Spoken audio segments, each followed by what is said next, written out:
Hello one and all, and welcome to Behind the Glass, your weekly automotive podcast hosted by two rather uninformed enthusiasts. No. I'm Sam from the YouTube channel Seen Through Glass. I'm Tony from Gravelwood Car Sales. And you can watch us each week. We hope you enjoy the episode. Well, boys and girls, this week you find us back at Gravelwood Car Sales. We're not in the car this week, mate. We're not in the car, makes a change. It does make a change for this season. We saw your feedback whilst for episode 1 of this series, people loved the idea of us being in a car. By episode 3, they were a little bit aggravated by it. So well, they hated it. They hated it. I should have clarified. Yeah. We were supposed to be in the studio. I'm having technical difficulties at the new studio. What's happened, mate? The electrical glitches. Basically, a fuse keeps tripping and we can't get to the bottom of it. So I'm waiting for a quite lazy electrician to figure it out. Fire? Or? Well, I hope it's not a fire. That would be very dramatic. But just every time I plug anything in, the fuse trips. So we can't exactly record a podcast it's broken. in the dark. Supposedly. They're trying to get to the bottom of it. But anyway, we mentioned it in the first episode of the series. It's going to be a real split. There's a lot of stuff to come. We haven't really hit the ground running. We have hit the ground running. We did a live show. We did 2 shows in a car. Yeah. Stuff is happening, but don't panic, everyone. Everyone had a little bit of a panic, I think, last week. Like, I'm unsubscribing. I was like, relax. Yeah. Just wait a minute. Just wait a minute. So, because we saw that, we've come to sit down with proper mics in a proper setting here at the handover bay of the glorious Gravelwood Car Sales. Well, that's the nicest thing you've ever said. Well, I'm trying to, up the ante because people were so disappointed last week. I'm now trying to make this place really special. Now, if you are not watching on YouTube, if you're just listening, as many of you do, let's talk about what we're flanked by. We've got a BMW 240i in purple. Just come in. It's nice. It's got brown interior. It's got a brown interior. Cognac? No? Cognac? Is it called? They call it cognac? I'm not sure. What do BMW call their tan leather? Yeah, tan leather. I should know because I had it in the X3 M40. That's it, yeah. And I should know because I'm selling it. Yeah. Good point. But I don't know. Behind you is the Mercedes that we drove in episode 1 of this season. Yeah. Looking like a Mercedes. And then at the back, your GT3. I know, yeah. I don't think the internet's seen that car, God, since like a year and a half. Well, been tucked away doing nothing, gathering dust. Yeah, I mean, it's been broken, mate, for a minute. Well, okay, I know you are desperate to talk about this. I'm not desperate. No, I know you are, because you literally said, we're doing a podcast, I've got a story.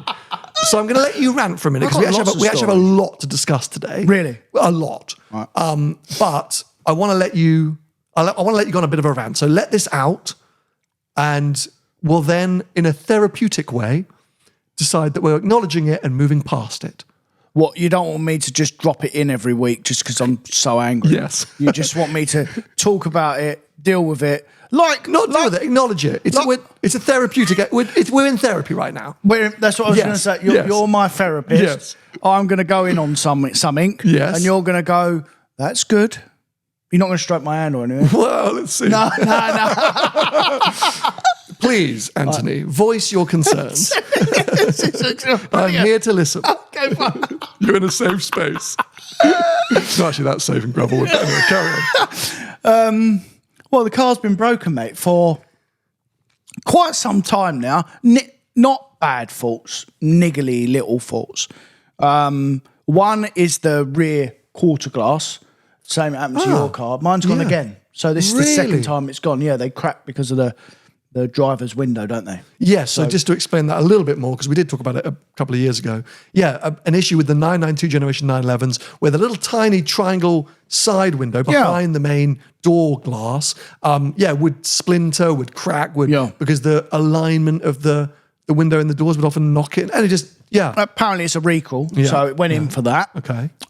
There's a transmission light on, possible no reverse. The car's absolutely fine, but it's a sensor, basically. Okay. Nothing to, okay, keep going. Another one. And then the main problem, which without really going in on the dealership, because it's the hardest bit to diagnose, is there's a noise coming from the front near side. Did we talk about this? We spoke about it at the live show. The noise from the front axle, which I experienced at the GT3 RS. Yes. Well, we think it's coming from the front axle. So basically, it doesn't do it on the road. It's a noise that is very unnerving. It does it on fast right-hand corners under load, essentially. So it only does it on track, basically. It doesn't do it on the road. Okay. So to be fair to the Porsche dealer, it's very hard for them to diagnose. But there is such thing as old-fashioned diagnostic work where you take the wheel off and you look at every component around the car to try and figure out a problem, as opposed to going on a 10-minute test drive when I'd already told them it won't make a noise on the road or a test drive. So driving it cold on a 10-minute test drive and going, no, it's not making a noise, it's fine. I mean, it's not cricket, mate. It's wrong. But that's not what I've got the real ump about. What I've got the real ump about is that the car went there for 5 weeks. I'm not going to mention the Porsche dealer. The car went there. It was there for 5 weeks. And all I was getting for 5 weeks was fobbed off. Now, I've been doing this job 20 years. I know when someone's fobbing me off. They're just fobbing me off, saying, we're waiting for Porsche technical. We've issued a ticket. We're waiting for Porsche technical. We're waiting for them to come back to them. It's complete nonsense. They would come back in 24, 48 hours, normally, with a resolution or do this. Basically, in short, the car has been at a Porsche centre for 5 weeks. They haven't solved or fixed one of them problems. Not the recall, not the sensor, the noise, admittedly, a bit harder, but they didn't even investigate it. They just took it on a 10-minute test drive. So I'm fuming. So I've taken the car back from them. Okay. And I'm either going to fix it myself, which is really annoying. I put a complaint into Porsche. Okay. Like I should. Sure. I've never had to do that before, by the way. Yeah. Never. So I am really, genuinely, I'm really pissed off. I can tell. Because it's not a bloody $5,000 Fiesta. And that's what I said to him. I said, if I wanted customer service like this, sorry, Ford, but I would have bought a Ford. Why are we suddenly attacking Ford? No. Tony, Anthony, let's leave Ford out of this. They weren't invited into this. Okay, not Ford. A slur-ended brand. There we go. Take your pick. Yes. You know, like if you want to be, but I want to be treated like that. No. So, anyway, the car's bloody broken, and I'm fuming because I want to drive it. I want to go on track. I've not had time to go to the Nurburgring this year, which is really annoying. You've been. Yeah, we're going to discuss that in great length. No, because we're not done here. We're not done here. We're not done? No, we need to draw this out to a conclusion that you are at peace with. So let me ask one first question. First question. What is their explanation for not doing anything? They didn't give me one. Genuinely, mate. They didn't. So basically, the poor service advisors, they're understaffed, basically, and they've just spent 5 weeks spinning me a yarn. Okay, translation, please. So in terms of... Spinning me a yarn? Yeah, I know what that means. Telling me lies? Yes, but just sort of... Because what? They didn't want to do the work? They don't know how to do the work? Probably what do you think? They just haven't had a chance to look at it or whatever. But the car, I booked it in. I didn't just drop it there because obviously my job, our workshops that we use, we just pile the car down and they do it for you. Yeah. But I booked it in. Don't forget, this is nothing to do with my job. I am a retail customer from their point of view. So I booked the car in. They had 2 weeks advance. The car was booked in. It was booked in for diagnosis. And it's not been touched. I mean, I am fairly laid back. I did say, I'm not using the car. There's no rush.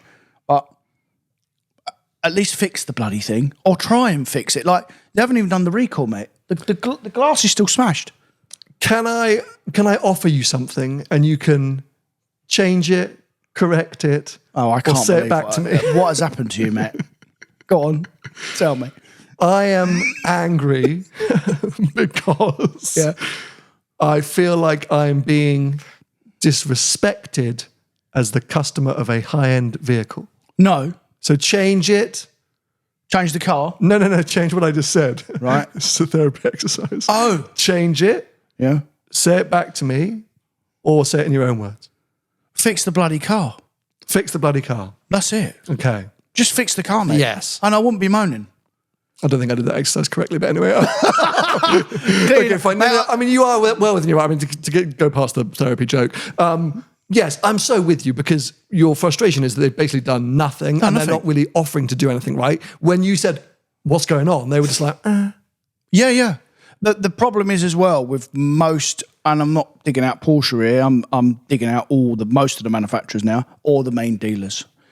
They're all unit changers nowadays. There's no real fault. All the fault finders are specialists. They've gone and done it themselves. Yes. So that's where the car's going to go now. It's going to have to go to a specialist. But what really pisses me off, I've got warranty on the car. Yeah, it should be that you just drop it off, it all gets sorted. Correct. Are you not suffering from the processes that most modern manufacturers have in place? So essentially, it's computer says no. It's a little Britain joke, isn't it? Like, they're just going, looking at their list, ticking the boxes, this is not working, this is not, and then it goes, bah, no answer, send ticket to Porsche AG. And the guy's just like, yep, sorry, don't know what to do. So Clearly. But what about investigating the problem? Do you not think that's cost inefficient for them? I don't care. Yeah, no, I agree. I'm just trying to... I know. I know what you're trying to say is, the fact of the matter is I've got a £150,000 Porsche there. It's broken. Probably 130 in today's market. Probably is with the mileage it's got on it, but Yeah. No, but yeah, it's whatever broken. it is, it's worth more than your one. Yeah, very good point. Historically, were Porsche better than this? Way better, mate. Okay. Way better. Could it be your dealer specific? Possibly. Okay. Possibly. But you're going to take it to an independent. The problem is that one of the problems, the sensor problem, I know what it is. Yeah, sensor. So I just fix the sensor. But what I'm saying is, it should be a warranty item. Why have I? It's not a lot of money. It's Sure. like 140 quid. But that's not the point. No, it's definitely not the point. What have I paid for a warranty? How are you going to fix it? Sorry. What are you going to do? Are you going to crawl under it, or plug in? Me? Yes. No, I'm not going to do it. Oh, okay. Sorry. What, me? No, you're joking. No, I'll send it to JZM Porsche. Oh, okay, fine. Yeah, okay, yeah. okay. They'll do the sensor. You will pay to take care of it yourself. Yeah. Yes, fine. Of course. I saw you in overalls and like No, mate. Tools. Yeah, tools. Tools. What are they? I thought it was going to be your next Instagram reel. That's what a good idea. It would be, wouldn't Me it? laying underneath the car. You lying underneath the car covered in grease, and anyway, that's your OnlyFans content, I think. Anyway, moving on. Do you feel, have you voiced your concerns? Is there anything else you would like to say before we draw a line under this topic until the car is returned to you in working order? There's nothing more I'd like to say. No. Okay, great. Let's move on. But if you want to talk about other problems I might have, I mean, this is more than an episode. Yeah, that's We the haven't whole got time, season. mate. No, we Yeah, literally yeah. don't. I hear about them most of the week. You mentioned it. Yeah. I went to the ring. I know you did. I know, because I called you about 4 times, being like, "What am I doing? What time should I go? So when should I go? Who Is it should I safe talk to go? Yeah, where do I turn left? Where do I turn Where do I right?" I was so nervous. And what happened? Well, yeah, just to recap, I was out in Europe in the Chancellerie. Where have you been, mate? Well, I sort of mentioned it. I was going across into Belgium to attend this thing. By the way, mate, we need to go to it. Zoot Grand Prix, or Zoot Car Week. Yeah. It was a freaking vibe. What cars? All of them, mate. I saw F40, I saw Chiron Supersport, I saw all the Ferraris, all the Lambos, Right. So it's a full-on, this is, I would say, Belgium's Monterey Car Week. So it's in this, which I don't know, tax haven of a town called Nokkerheist or whatever. It's on the seaside in Belgium. You know when you arrive somewhere, you know it's a wealthy town because all the shops are like really high-end. Wait a minute. Wait. Where's the seaside in Belgium? Denmark side? No, like on the west, like, On the Netherlands side? yeah. Yeah. Yeah, well, obviously. Because it's surrounded by land, Belgium. Except Except that little bit. Yeah. Was it raining? no, it was sort of cloudy-ish. It was Because nice. that's where the weather. That's what the Belgians fume. Because that's where the weather's come from. Everyone was saying that particular town is absolutely stunning. All the while? In the sunshine, yeah. And because it's this tax haven, no personal tax, I believe, it is full of billionaires and millionaires from that region. So the houses are Like Monaco? outrageous. Yeah, it's like a little tiny Monaco. I've never in been Belgium. up that part. No, it's really cool. Yeah. But they do this thing called the Zoot Grand Prix or Zoot Car Week, which takes over the town for like 3 or 4 days. There's a Concours d'Elegance, there's a motor show, there are rallies, there's auctions, there's cars driving up and down the streets, like proper, as you would imagine, Car Week extravaganza. Yeah. Real buzz, really, really cool. I want to go back next year. I want to go back for like 2 or 3 days and do it properly, take part in all the events. We went for the auction. Did you buy anything? Didn't buy anything, mate. I didn't actually, well, to be fair, I went for the auction preview. Oh. Didn't actually stick around for that. Well, we spoke about it a little bit on the pod. Yeah. Did anything make anywhere near the money that we said? I didn't check all the results. The Daniel Ricciardo's Valkyrie sold for 2.2 Under list? under the estimate, and about €1 million under list. He's had a bath, hasn't he? Well, that's not great for, Valkyries in general. That's a bit... No. I mean, if Daniel Ricciardo's Valkyrie isn't selling at a premium. But the AMG one's the same. Selling well under list, yeah. Just too much of a headache to maintain and run and look after, I think. I'd love to drive both of them, though. I'd love to drive, experience either of them. It would be so cool. But clearly as an ownership proposition, people aren't going mad about it. I'd like to go round in one of them Mercs or the Valkyrie with an F1 driver. That's what I'd like to do. Well, did you ever see Nico Rosberg doing his sort of collection video, or it's actually an unbelievable video. I think it's his collection video or something with the Project One, with Merc or with AMG at their facility. I didn't see it, no. Oh. Was he going flat out? The person sitting next to him genuinely looks like they die. Like there are moments where you can see they're talking him through okay, and then you turn this, and he clearly looks a bit bored to begin with. He's just a bit just get me to how do I turn it up to 11? And then he just sends it at some point. And the guy next to him's like, Bob, and he's like, it's actually, do you remember, because Nico's done some amazing stuff on YouTube actually, his F40 drive in Monaco's awesome.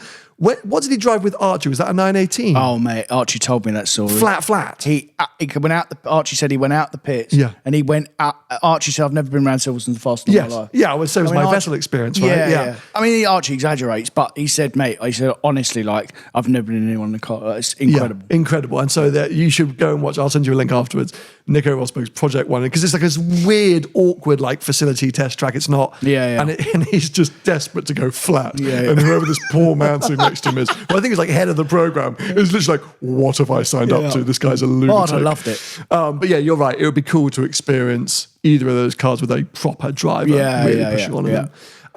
Anyway, so I got distracted. So I did that on the Friday. Then I had to go across to Luxembourg because I was attending a Swissquote Bank Europe event. They do this. They have this VIP program now, which I definitely don't qualify for. I think you was there though. Yeah, you were in the mix, mate. I think you have to have €1 million invested with Swissquote. Anyway, something like that. But they said, look, would you like to come along? I was like, absolutely. Yes, please. So as far as everyone in the room was concerned, I do have €1 million invested.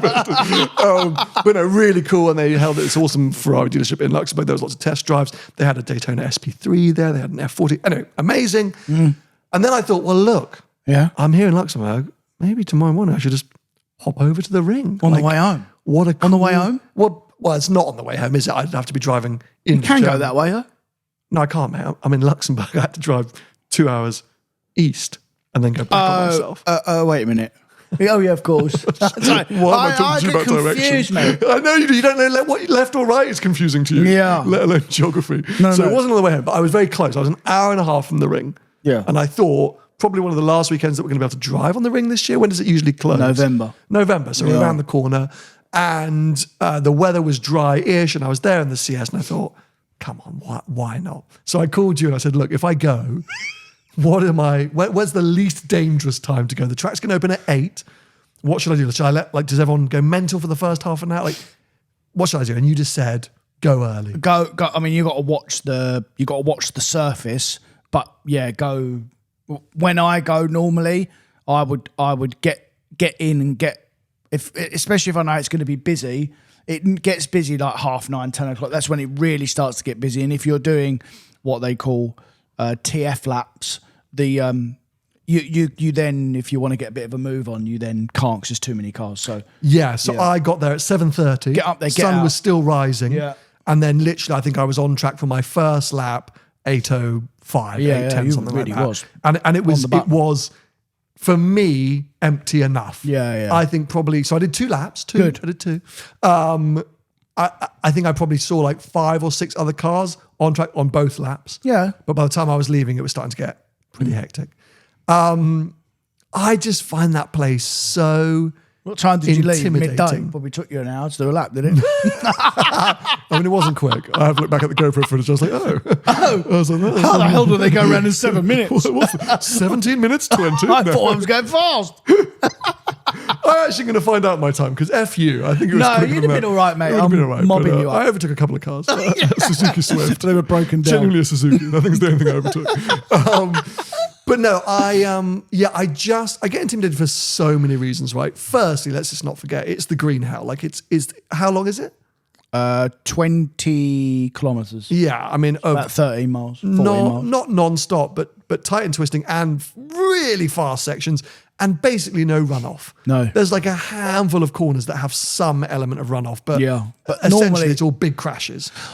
Yeah, because you're going so fast. And normally, like, even if there is runoff, it's a bit of grass, which if the grass is damp, you're going to speed up. Like, so you're going to hit the grass and go faster, then go into the barrier. Yeah, which is a disaster. Yeah. So you've got that firstly. Then remembering where it all goes. I mean, I must have driven around there quite a lot on a computer game, but probably must have done like 15 laps, 10, 15 laps in my life. I just don't remember it. There's plenty of times I'm just like, where do I go? Yeah, so that's horrible because a lot of like blind crest where I'm like, I genuinely don't know what's going to happen over the corner. Or over the breast, but you know the frightening thing of that is like that is blind crest, but when you get to know it, like them blind crests, they are flat. But that's terrifying. It's terrifying. Yeah, and I've been around with Misha a few times. He's like, flat. And I'm like, no. And then obviously it's all the other people. So you mentioned TF laps, which if I was German, anyway, essentially the turn up, buy a 30 or 35 euro pass, and you can go around in any car. Yeah. No helmet, just a driving license, no insurance, nothing, off you go. Yeah. And that means you have this insane variety of skill and vehicles, as in like you'll have a GT3 RS flat out coming through past somebody in their Opel Astra-like rental car. Yeah. And vans even. Your vans. Historically, it's meant that I'm looking in the mirrors more than I'm looking forward. Yeah. And also you can come across accidents. People put oil down, like people change their line, not looking in their mirrors. There's just... Terrifying. Yeah, I hate it, basically. Yeah. But when I survive it, I'm like, unbelievable! Oh my God. The adrenaline is insane. Yeah. And that's what you said your favourite thing about it is how terrifying it is. Yeah, that's why I like it, yeah. Literally, I like it. And then add to that the thought that I'm going to go around there in a 20-year-old Ferrari, which has essentially not moved for the last 4 or 5 months. It's been, having all the snags addressed by Hilton and Moss. It went serviced and MOT. So like, I know what I'll do. I'll just go flat out around the ring. But you've had a nice little run round it now, haven't you? Yes, I'd warmed it up. Yeah. I mean, by the time I got to the ring, I'd probably done 400 miles. Yeah, fair enough. That. So I sort of eased it in. But yeah, so lap 1, I would say I took quite easily. Bit of a sighting lap. Yeah, sighting lap. Which is what you should be doing. Yeah, I was exactly what you should be doing. Quite far away from the red line. Taking my... But then I got back and I was like... I'm going again. I was like, I'm sick. Yeah. I was like, right. So I changed all the cameras, did all my little intros. I was like, right, another lap, please. Eins more. They all speak English there, mate. I know, you haven't got to do anything like that. And then as I went back out, I was noticing it was busy. I was in a traffic jam to get on. I thought, this is not great. And then as I went to do the ticket barrier, the guy said, I know you're from YouTube. And I was like, no, the pressure now. People are going to be watching. Please don't come back on a lorry. But obviously you get that cockiness, don't you? Because I've done it. So I was like, I went back out and I've looked at the footage. I like really launch it once you get through the cones at the start. It's like, what was I thinking? Yeah. Everyone does that though. Because some people go in the barrier. I know what I'm doing. I can imagine. They literally do. Is it the left hand or you do need to sort of slightly? No, before you even get to that, they just pile out and go left or right into the barrier. I've seen it. Well, anyway, second lap was way more exhilarating. Yeah. I enjoyed myself. I definitely enjoyed myself. There were a few moments of fast lads coming through, GT3s, M2s, all the BMW crew.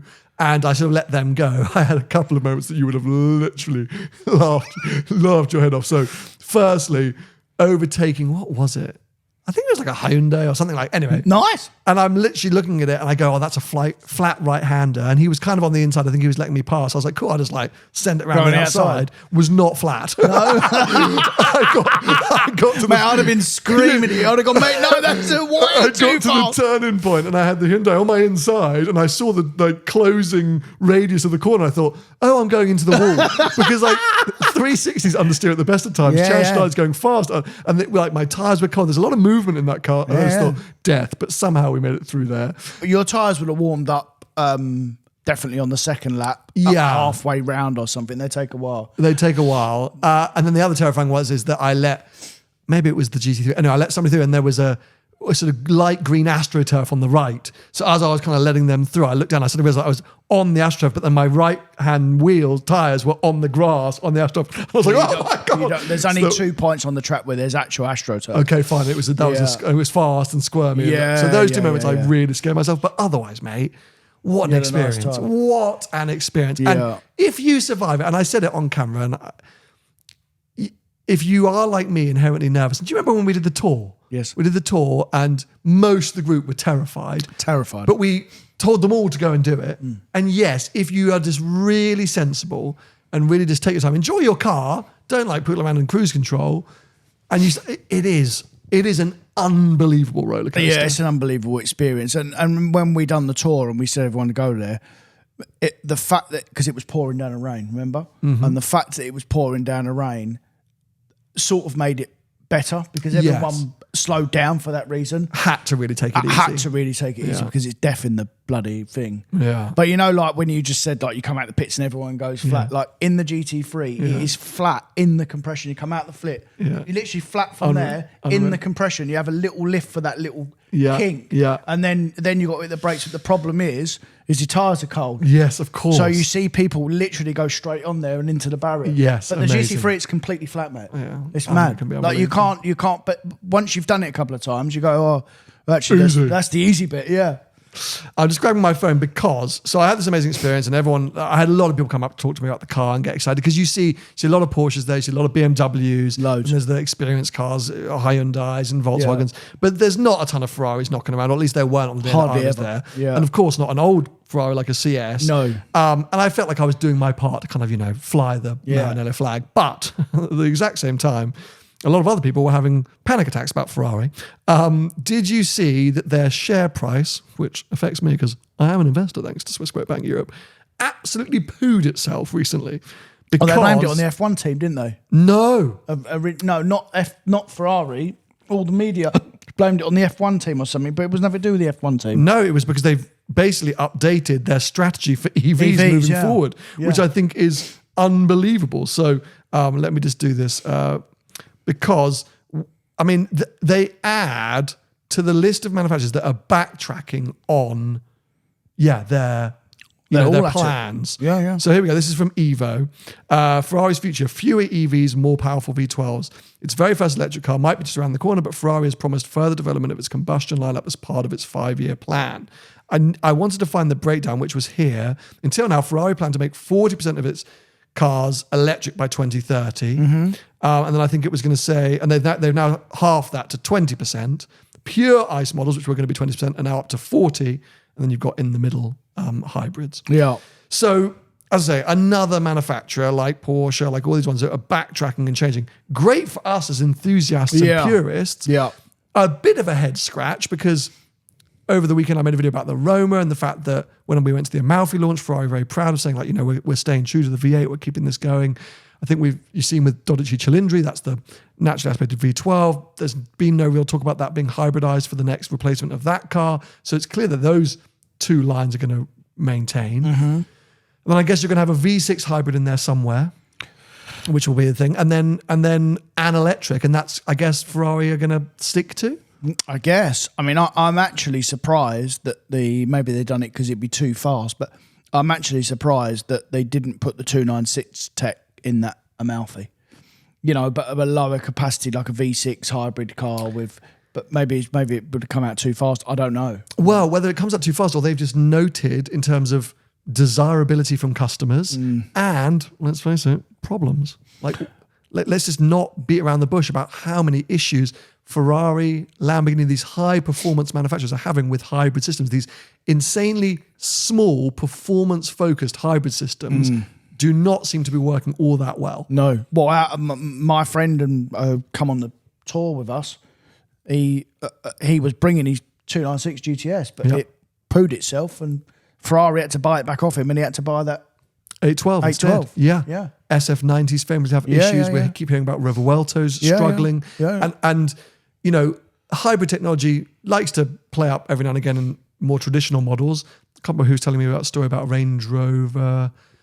Yeah, there's loads of... Hybrids is not always that straightforward, but I think especially these really small batteries that are just focused on torque fill and performance and things like that just seem to be a bit finicky. So maybe in and around that, Ferrari just went, not only is there a slight lack of desirability, I mean, how many people have said, why can't we have a 296 without the hybrid systems for the Speciale variant? Why couldn't, because we've seen that on the race cars, they get rid of the hybrid systems.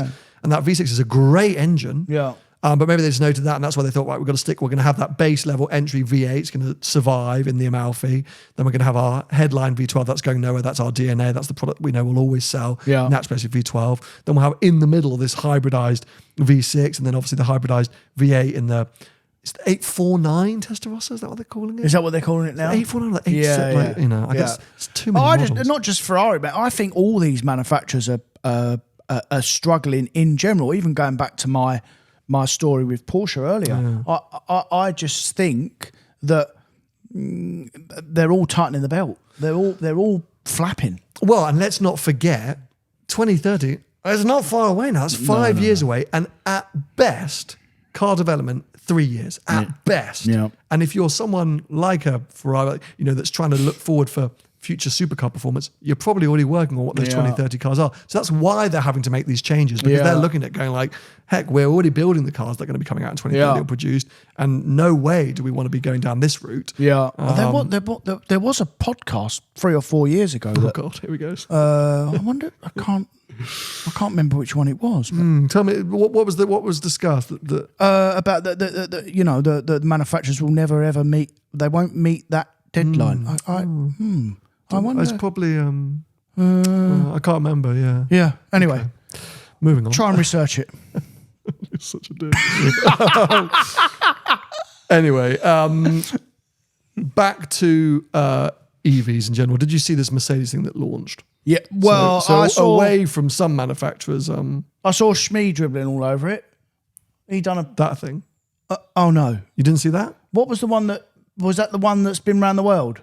No. What are you talking about? What? Well, Shmee's put something on his Instagram about some Merc that's bloody done continuous driving or something. I mean, it must have been charged, but let me see. Yeah, what? On his Instagram today, or just in general? No. I just saw it pop up. I mean, it's real.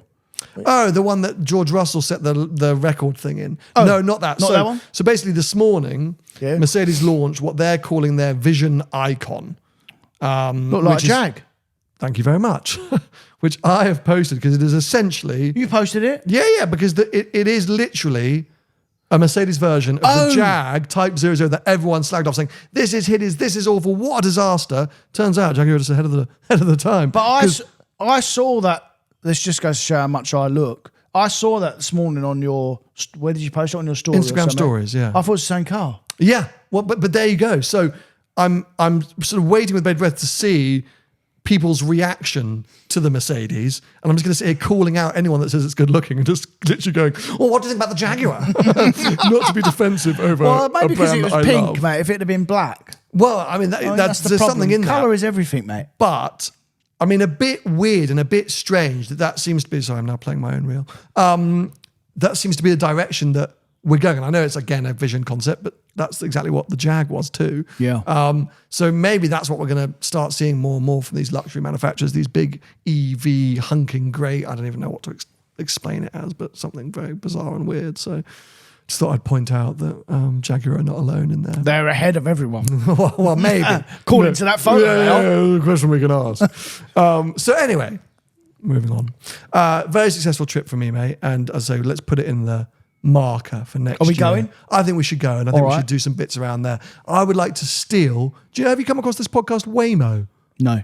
Oh, mate, they're cool. That's the Jaguar that drives the car in America, no? Yeah, same name. Really? They set up deck chairs at like car shows and just talk about cars they drive out and things like that, or they just sit by the side of the road and just like ramble on about why cars. don't we do that, mate, one day, mate? Just in the summer, just go and sit at the side of the road and do a podcast. I say so. Steal their format entirely. God, funny, isn't it? I think instead we should actually collaborate with them because it's a bit. Yeah. We can't steal their format. Yes, we can. Everyone stole ours over the years. You know what we haven't talked about for a while, which we could probably weigh in on now? Good old Formula One. It's been a while because obviously we've been off air. Yeah, we haven't spoken. And we haven't spoken about a few things. Firstly, the fact that McLaren have just won another Constructors' Championship. Oh yeah, we did touch on that briefly, didn't we? That what did you say? Win on Sunday, buy on Monday. Yeah. We were asking about what's going on with McLaren. Have they sold any cars? I don't think so. Not sure it actually helped.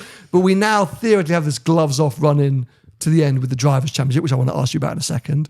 We never spoke about Max Verstappen's Nurburgring adventure. Now, me and Max spend so much time at the ring, you know. Now, because I was just there. I taught him all he knows.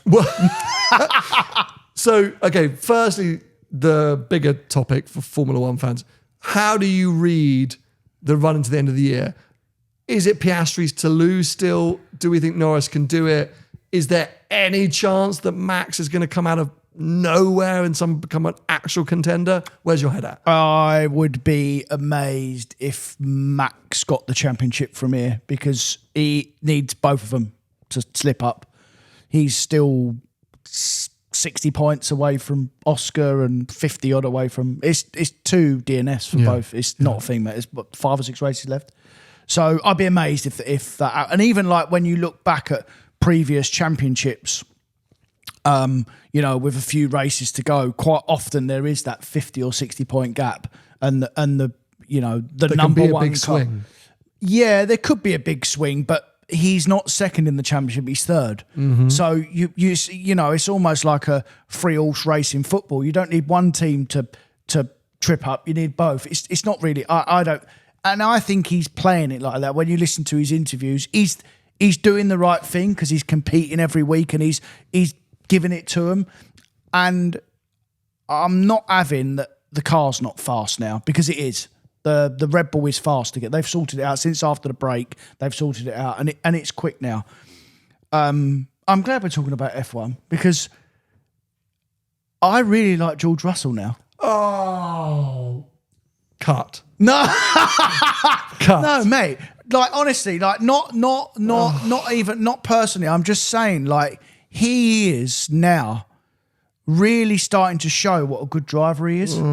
Because, mate, he's consistently there in that. And that car isn't as fast as the other 2 cars, by the way. What's happened to Ferrari? They've gone. Don't know where they are. They are the 4th or 5th fastest car. They're gone now. But going back to your original question, you can pick up on my Russell statement in a minute if you'd like. Go, because I know it winds you up. I'm genuinely like, I think he's punching above his weight at the moment. I always said at the start of the season that I think Piastri would win the championship. That's not any going bad on Lando. I just think that all round Piastri is a better driver than Lando. And I know you talk to Lando, so be careful what I say. No, but I'd be happy to be proved wrong, and I would be happy if Lando wins, and be happy to be wrong. Yeah. So, oh god, because I think Piastri's a better driver than Lando. I just do. Well, okay. So, firstly, where do we begin? I'm with you. I don't see Max coming through. Do you remember last year when Lando, towards the end, started to get some good results, and everyone was like, "You're gonna get the championship," and Lando was like, "Guys, like, calm down." I think Max, it's just media. It's media hype. Being like, let's bring in a new angle to get everyone excited, because Max is outscoring them. It could happen. But yeah, I think we all know that we're looking at Oscar versus Lando for the run and the season has kind of suggested to us that Oscar, yes, is the one with firstly, he's in the lead, but the championship to lose. He has been inherently not more consistent, but he has looked like the stronger driver over the course of the season.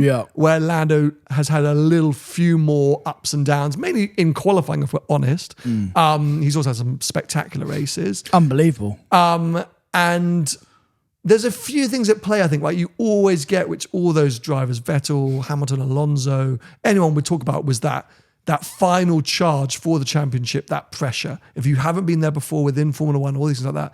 But Oscar comes across like such a robot. But he has been there before. I'm like, I don't. Well, yes, in previous seasons, of course, and previous championships. Yeah. But I think it's different in Formula One. I do think it's different in Formula One. If you spent your entire life focusing on something, I think the attention, I think the questioning, I think the media speculation, I think all of these things is more intense in Formula One. So I think even if you are a absolutely you are a winner throughout. I think it's a very different mindset and pressure. But he comes across like such a stone cold killer. I sort of doubt that pressure's affecting him. I think Lando is fascinating. Like, yes, I want Lando to win. I back Lando. I've been a Lando fan for ages. Fair enough. And I think he's great, and I think he's fun, and I think it brings a different aspect to the sport and all these things. I think it would be a good story for Formula One if he won. I do think because I like drivers that have some element of personality. I know he rubs some people up the wrong way, but I like that he expresses things and says things. Oscar is so, as I say, like so blunt. Yeah. That's why I struggle. Pre-Oscars this year or even last year, I was such a fan of the idea of him. But in reality, I'm a bit like, I don't love his... Because he doesn't give you much. Yeah, there's no flamboyance on or off track. Yeah. So I'm sort of hopeful it gets a bit closer than it has been. I would love it if it goes down to the last race. We still haven't really seen them wheel to wheel. Let's face it, that was Canada. Yeah. That was kind of it. So we've still not really had a chance to see them wheel to wheel. So I think lots to come. But yes, inherently, my head says Oscar's probably got the upper hand. My heart's like, please let Lando come to the forefront. Either way, like good for Formula One, new champion, both young guys. Great for McLaren to be like that turnaround, like Zach Brown, what a genius, and everyone else involved. Yeah. But then obviously we're about to go into this whole new era next year, which has all these question marks over it again. So it's like, I don't know if McLaren will still be there. So we could see this thing of like Oscar or Lando win the championship, and then that's their moment gone. Which for Oscar, I sort of doubt because it feels like he's at the start of something. I think Lando is as well, mate. I know what I said, and I have my opinion that I just all round. I just think, and I think it's they're very similar. And even when you look at their lap times and you look at I think Oscar just makes less mistakes, and over a course of a season, that's what wins you a championship. Yes, and considering his point in his career, it's impressive. Yeah, because Lando's been around longer and shouldn't be. But anyway, let's see. Lots of excitement to wait and see on that. The George Russell thing, and this is purely on a sporting level, right? I met the guy once. He was lovely and perfectly nice. So, and it's often the way, like I booed and hissed and spat at Mika Hakkinen when he was racing Michael Schumacher, and then had the nicest day ever with him at Silverstone a few years ago. Hakkinen. Yeah, I booed and hissed and spat at Nico Rosberg when he was racing Lewis Hamilton. I ended up becoming quite friendly with him at one stage, and I filmed like 3 or 4 YouTube videos. So like, this is sporting, right? Yeah, yeah. As a sports person, to cheer and boo, I struggled to like Russell. He has been unbelievable this year. Yeah. The consistency is insane. He is the fourth driver. If it's not Lando or Oscar or Max, he is always there as number 4, and therefore when the opportunity presents itself, there he is. Yeah. And that is... And he can't do any more than that, mate. No. He is, as you say, over-delivering. Yeah. Unbelievable consistency, and that has to be... But he has never not been a sensational talent. No. Like, he has never not been a sensational talent. No. At Williams, it was very obvious. He came into Mercedes when, okay, fine, Lewis maybe was mentally past some of his best. Yeah, or his twilight. yeah. So, like, but still came in, beat 7-time world champion. So that's undeniable. But, yes, I just struggle to support him as a sporting figure. He aggravates me as a sporting figure. I always had the mindset that he wouldn't be championship material, Russell.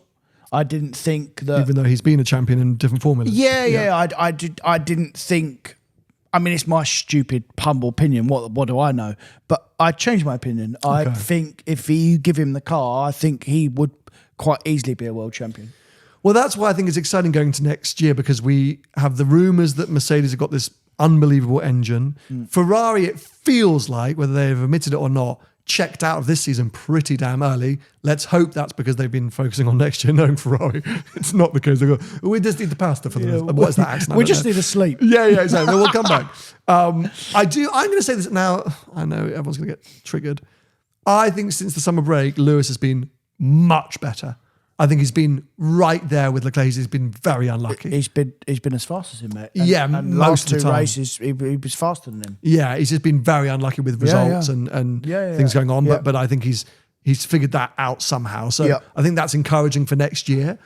But then, we've got everything else going on. We've got the first Adrian Newey car coming through, Red Bull, God knows what that all looks like. So there's so many question marks. So I'm kind of like at that weird point of the year where I'm like, I just want to get into next year now. You know what I always look at with Leclerc as well, and I think he's unbelievable driver, is how much longer can he stay at Ferrari? How much longer can he endure the lack of success? He's been there 6 years now. Yeah. And he's clearly like a proper talent. He could win with a car, win a championship. Probably should have already had one. Like, you think how many, if that 2026 car is not good, they're not just going to be looking for one driver, they're looking for two. Yeah. Because they'll both be gone. And I think that will have to be it for him. Like, Yeah. I know he said, I'll die with the red blood in my veins, and he sees himself as a Ferrari. But even Michael Schumacher came back to F1 with Mercedes. Yeah. Do you know what I mean? Yeah. And I think if 26 falls foul, he has to, because soon he's going to be over it. Soon he's going to be past it. You know, and if he doesn't make that switch into a championship contending car and he waits another 2 or 3 years, he will be on the out. He'll be on the decline. Yeah. So he needs to be a bit careful then. Yeah, I've been a Leclerc fan. I always thought he was my guy. Once Lewis left, I was like, that's who I'm going to be backing. But he's just in this kind of stagnant place of just like, you know, being attached to Ferrari's slight misery. Yeah. But let's wait and see. Okay, so your money's on Oscar. Yeah, it was at the start of the season. Just to make it interesting, I will continue to back Lando. Fair. With the realization that I might be able to lose some money. But we're actually not going to put money on it. Anyway, let's wait and see. So yeah, quick reminder, next week's episode may be with you a day or two late. So stay tuned for that. That's on YouTube and audio only, but it will be hopefully worth the wait. And then we'll be back with you for one of these agony aunt style episodes. Maybe in the new studio. Well, let's see if this electrician figures things out. So just a shout out again, if you have a car buying conundrum you want us to try and answer. You know, I need a estate car for 35 grand or 75 grand or whatever. Get those submissions in. Yep. I've got plenty. btg@seenthroughglass.com or gravelwoodcarsales.co.uk. .org. But yeah, we'll catch up with you very, very soon. Bye-bye. See ya.